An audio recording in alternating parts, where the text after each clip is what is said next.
बुद्ध पूर्णिमा या बुद्ध जयंती सारी दुनिया में बौद्धों का सबसे बड़ा त्योहार है। बुद्ध पूर्णिमा के दिन ही भगवान बुद्ध का जन्म हुआ था और यही उनकी ज्ञान प्राप्ति और महापरिनिर्वाण मृत्यु का भी दिन है। यह पर्व वैशाख माह के पूर्णिमा के दिन मनाया जाता है। आइए हम भगवान बुद्ध के अनमोल जीवन और उनकी शिक्षाओं के बारे में जानते हैं।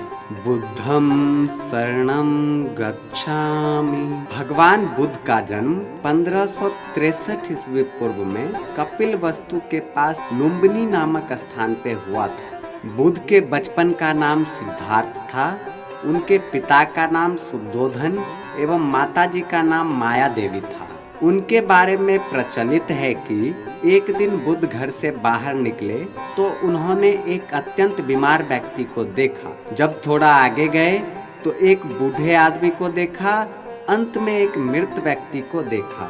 इन सब दृश्यों को देखकर उनके मन में एक प्रश्न उठा, क्या मैं भी बीमार पड़ूंगा, वृद्ध हो जाऊंगा और मर जाऊंगा?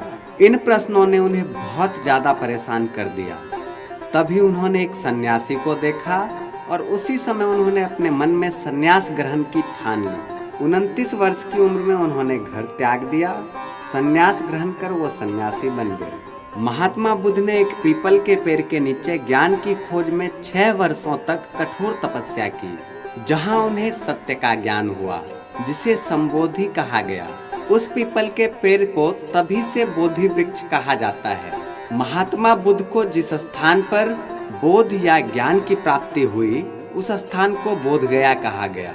महात्मा बुद्ध ने अपना पहला उपदेश मरनाथ में दिया एवं उन्होंने बौद्ध धर्म की स्थापना की। 483 ईस्वी पूर्व में कुशीनगर में वैशाख पूर्णिमा के दिन अमृत आत्मा मानव शरीर छोड़ ब्रह्मांड में लीन हो गए। इस घटना को महापरिनिर्वाण कहा जाता है। बुद्ध ने 4 अर्थ सत्यों का उपदेश दिया है और बौद्ध धर्म के अनुसार 4 मुख्य सच्चाइयों को हमेशा याद रखना चाहिए। ये सच्चाइयाँ ही बौद्ध धर्म के आधार हैं, जो निम्नलिखित हैं। पहला, संसार में दुख है।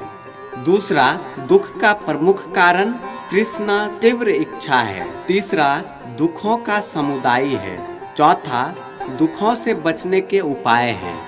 दुख की समाप्ति के लिए मनुष्य को सद्मार्ग से परिचित होना चाहिए, जिसे महात्मा बुद्ध ने अष्टांगिन मार्ग कहा है, जिसमें उन्होंने 8 बातों को सम्मिलित किया है। पहला, सम्यक दृष्टि।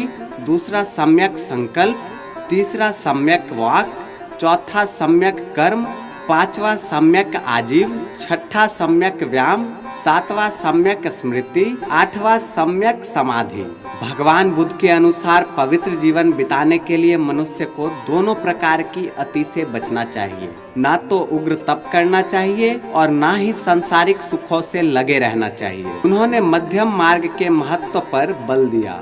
बुद्ध ने ईश्वर और आत्मा दोनों को नहीं माना। वे हमेशा अपने शिष्यों से कहा करते थे कि उन्होंने किसी नए धर्म की स्थापना नहीं की है, यह धर्म हमेशा से चला आ रहा है। उन्होंने अपने विचार लोगों को अपनी भाषा में समझाया। महात्मा बुद्ध ने बौद्ध संघों की स्थापना की, जिनमें सभी जातियों के पुरुष एवं महिलाओं को प्रवेश दिया। बौद्ध संघ बहुत ही अनुशासनबद्ध जनतांत्रिक संगठन थे। बौद्ध धर्म की शिक्षाओं को 3 ग्रंथों में एकत्र किया गया है, जिन्हें त्रिपिटक कहते हैं। बुद्ध ने जात पात, ऊंच नीच के भेदभाव तथा धार्मिक जटिलता को गलत बताया। आइए बुद्ध पूर्णिमा के पावन अवसर पर हम भगवान बुद्ध का स्मरण करें, उनके दिखाए मार्ग पर चलने का प्रयास करें।